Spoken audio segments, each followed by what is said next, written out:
बदलापूर लैंगिक अत्याचार प्रकरणातील आरोपी अक्षय शिंदे याचा आज कोठडीत असताना मृत्यू झाला. पोलिसांनी दिलेल्या माहितीनुसार तळोजा कारागृहातून त्याला घेऊन जाणाऱ्या एका पोलिसाचे त्याने रिव्हॉल्वर हिसकावले आणि अधिकाऱ्यांवर गोळीबार करण्याचा प्रयत्न केला.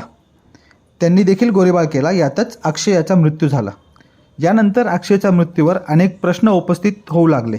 असेच काही प्रश्न उपस्थित केले आहेत शिवसेना उद्धव ठाकरे गटाच्या नेत्या सुषमा आंद्रे यांनी. पाहूया. बदलापूर बलात्कार प्रकरणातील अक्षय शिंदे हा कुणी सोज्वळ महापुरुष नाही, तो कुणी महात्मा नाही आहे. त्यामुळे त्याला फाशीची शिक्षा व्हायलाच हवी. पण फाशीची शिक्षा होताना एक कायद्याची प्रक्रिया असते, ती फॉलो केली पाहिजे. या देशाचा शत्रू म्हणवणाऱ्या कसाबला सुद्धा फाशी देताना एक कायद्याची प्रक्रिया संपूर्णतः पार पाडली होती आणि तीच कायद्याची प्रक्रिया अक्षय शिंदे प्रकरणात सुद्धा पार पडायला हवी होती. मात्र अक्षय शिंदेचा अशा पद्धतीनं एन्काउंटर हे एका अर्थाने बदलापूर प्रकरणातलं सत्य बाहेर येण्याआधीच त्याला दडपून टाकण्याचा प्रयत्न केला गेला आहे. या सगळ्या प्रकरणाच्या निमित्ताने काही प्रश्न निर्माण होतात.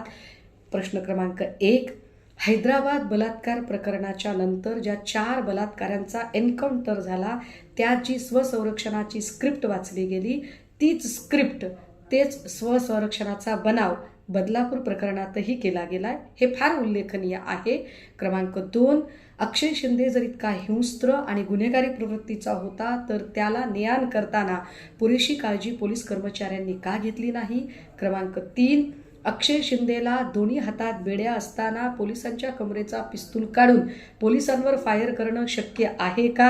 क्रमांक 4, अक्षय शिंदेकडून गोळी पोलिसांच्या पायावर लागते, पण पोलिसांकडून मात्र ती गोळी नेम धरून अक्षय शिंदेला लागते की त्याचा जीवच गेला पाहिजे.